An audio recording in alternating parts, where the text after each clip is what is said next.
Good evening, fiends. You know, in this world, there's a lot of great combinations. Peanut butter and jelly, Morticia and Gomez, strawberries and bananas, and some very unlikely but great combinations. Abbott and Costello, or in this case, the Mummy and Dracula. So why don't we head over to this and see what's on the slab? I'll meet you back at the table. And tonight on the Midnight Chamber, we're talking about Mummula.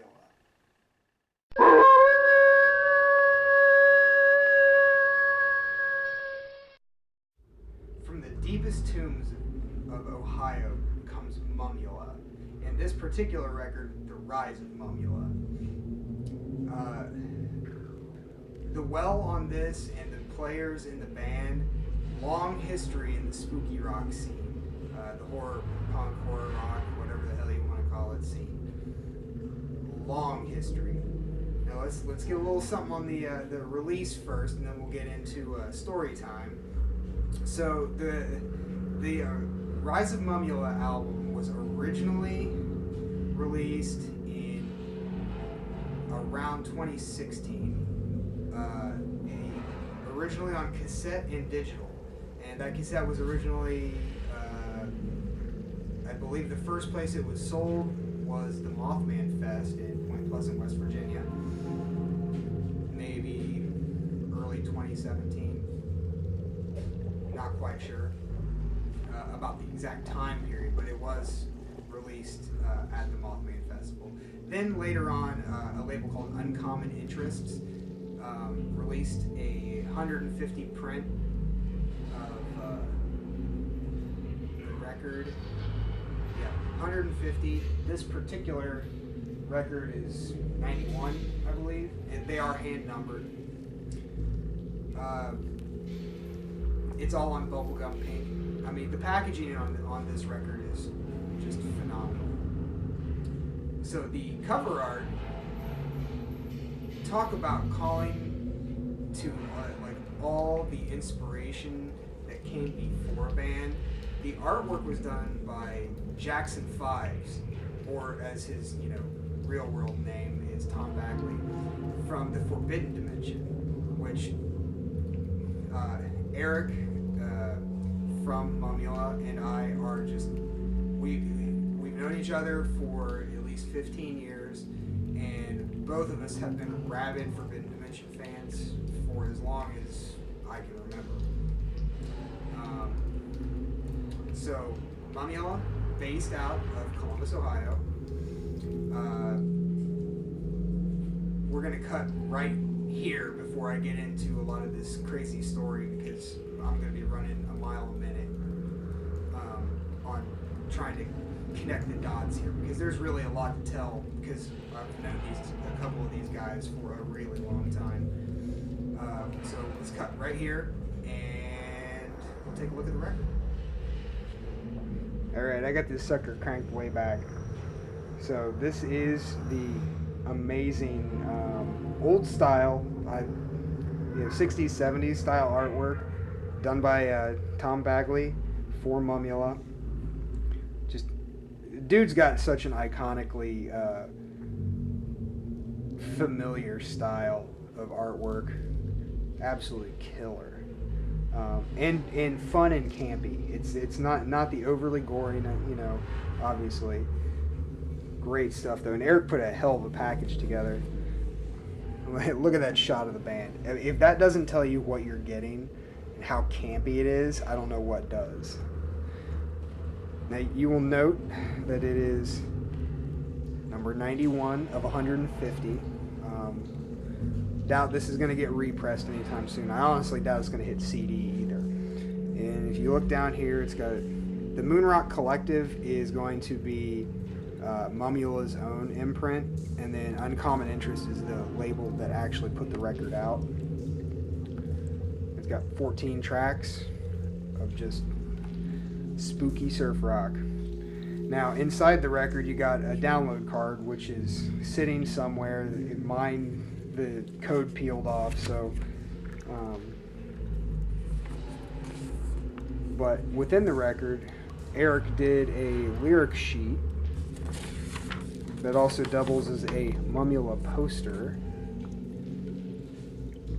And it's all in pink to match the vinyl.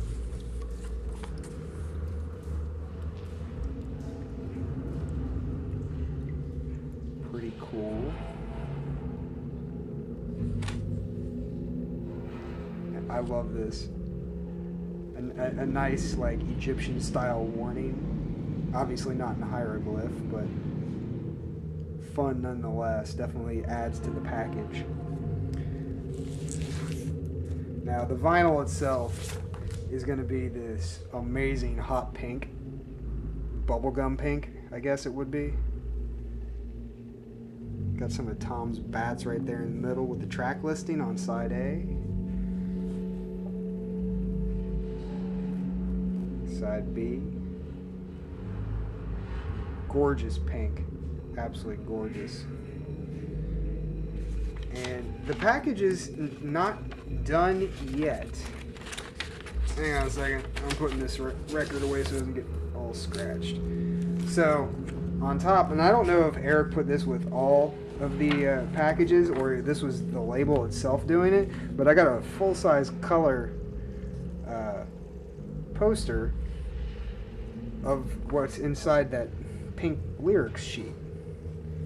It's just the album art, but it's still really cool. And even the liner, like the plastic slip sleeve, has a sticker.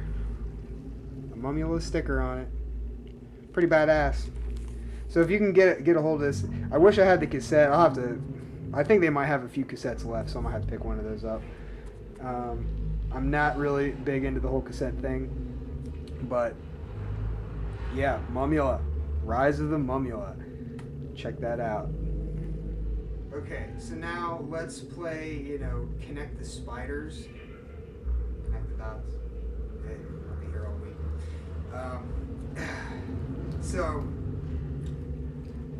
Eric Von Goosebump, as he so eloquently calls himself, and is from Florida. And he's one of those rare few that have been into this stuff since he was an early teen. He had family in Columbus, and eventually he started vacationing up here. And we had such just a crazy good scene up here. There were bands from circling states. There were shows all the time. He was having fun up here. He had family up here. He ended up just moving. And that was cool because I've known him for forever. So he was in 2005-ish, mid-2000s, he was a moderator on the Calabrese message board. And I had originally met him on the Antidote message boards, and I was a moderator at 138.com. See a theme here. The early 2000s message boards were beyond pivotal in making connections and finding out about new music in this scene. Some of these boards were just, kind of legendary, if you can really call internet stuff legendary. But, they were super pivotal is what they were. And oddly, 138.com is where I met John Alien, the former drummer, now guitarist of Mummula. He's moved up in the world. That was where I met him. He ended up being a moderator on 138.com, and we became pretty good friends. And then, lo and behold, Eric, who I knew from the Antidote boards, met John through the Calabrese boards. This is like I know that guy. He's my sister's cousin's twice removed, vampire neighbor. It's that kind of thing, but I'm just trying to emphasize the message boards were crazy. Like a lot of people, you met the musicians, you just met people. That's how bands formed, and in this case, the band formed. It just formed like a decade later. So from knowing John, when Eric and John became friends, later on they would hang out in Columbus, and The other guitarist of Mummula, El Santos, was John's roommate. So the Columbus scene is very, very like tight knit, and I'm not talking just the horror punk scene. I'm talking like the Columbus music scene. It's really like any city. It's kind of incestuous, and everybody knows everybody. And I don't know. I've always viewed the Columbus scene as kind of, think of it like the old surfing culture in California, where it was, this is our beach, get the fuck out. That's kind of how Columbus is. You gotta know people and like break through barriers just to get into the fucking music scene up there. It's kind of crazy. But I digress. So those guys met mid-2000s, and really the seeds for the band were sown then. John, I will say this, has always been into surf rock, which, if you did not know, Mummula is a fine mix of punk and surf and all kinds of campy goodness. Just amazing stuff. But now, how do you like this for obscure? One of John's first bands was called the Shockwaves. Oh, and what's that? I have the Shockwaves' first record. I think there were only 20 copies of this put out. It's on Memorex CDRs, but that's how you did it. And I wouldn't be surprised if maybe a song or two of this ended up being, cannibalized into Mummula tunes. This is just pure and utter, just horror surf music. Thinking the lines of the ghastly ones, just really killer stuff. Good hooks, good melodies. I've had this for a damn long time. I got this one time when I was hanging out with John years ago, like 15 years ago or something. So those guys get together. They make a demo in probably early mid 2016 before the full length was recorded, and they were gonna do 3 demos. The demo was called "What in the Weird," and it was handed out at I think it was the last New Jersey Ghouls Night Out Fest, because I think the very last. No, that might have been the last Ghouls Night Out Fest. I believe was in New Jersey. The one before that, one of them was in North Carolina, but I do not remember exactly which one. But I think it was the last Ghouls Night Out Fest, which would have been right at the tail end of the Blitz Kids' career, because they knocked that fest right out the park. Last nail in the coffin for that, for sure. But they handed the demo out. It had 5 songs on it, 4 of which made the album. They got re-recorded and put on the record. And yeah, they were originally going to do 3 demos. What in the Weird, What in the Weirdest, What in the Weirder, and What in the Weirdest. 3 of them that just kind of progressed. But they scrapped that for the full length, which is good. I'll be really, really glad to see where they go next. I love bands that have quirky ideas like that. It shakes things up and makes things a lot more fun. And really, that's what we're here for. We're here listening to music and talking about these records because it's fun. So on the record, there was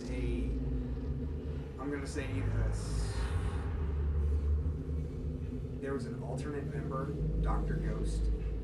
He was the organist, and he has since left the band, but he's all over the record, pretty heavily on the record, for that matter. But Eric is a graphic designer, and he did the whole packaging for this record. I mean, the guy's got an eye. He always has had an eye for this kind of thing. With the artwork from Jackson 5s and Eric's just knock out of the park graphic design skills, I mean, it's a package to be sought after. Small following now, but like most small horror punk bands, everybody's got a day job, so it's not like they're going to be able to tour. But they do get out. They take their weekends. They knock shows out of the park. They played New York a month ago. They're playing in Columbus again here in like maybe 2 weeks. So they get out, they play, and it's awesome. They're gonna be at the Zombie Stomp Fest. So come down and see that, because that's gonna be a knockout show. Okay. Really, the whole record's pretty good, but some standout songs are going to be, for me at least, are going to be Pumpkin Zone, which is heavily influenced by one of my all-time favorite video games, nostalgic video game for that matter, which is Super Mario Land 2. It is one of the only Mario games that had a full-on Halloween level in it. I played the living shit out of that game in 7th grade, and I absolutely love it. And I still have it, for that matter. That's really good. Hex Marks the Spot is a really, really good song. Ed Wooden. There's a lot of innuendo and tongue-in-cheek in their songs, and I love that. But it's quirky, and it's got this just amazing sense of humor. Man, thumbs up. Just killer. And they're growing. The band is growing. They're getting better with every single release. And there's not much more to say about it than that. It's really good surf punk rock. And, who knows where they're going to end up. I mean, you look at bands like Man or Astro Man, they started off just as a standard, sci-fi inspired surf rock band, and then they just boom, they became a whole other beast. And I'm thinking Mummula is probably going to do that. They're going to just take the art and fly into the stratosphere, or in some cases straight into the crypt, and who knows what kind of ghouls they're going to dig up. It's going to be fantastic. Just listen to some of these freaking song titles, man. Mystery Mountain, Mummula versus the Percepto, Let's Get Invisible, and boy, they are not invisible. My Baby Turns to a Wolf Man. Seventh Guest, which I believe is about a 90s full motion video game, or full motion video game. Iggy's Night Out. I mean, and then the theme, the title track, The Rise of Mummula.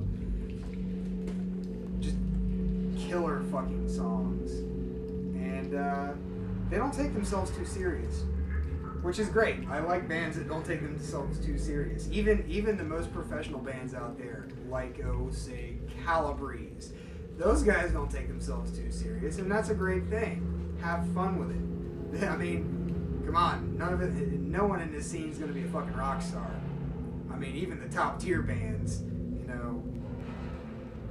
they're not going to be raking in billions of dollars, so fucking have fun with it.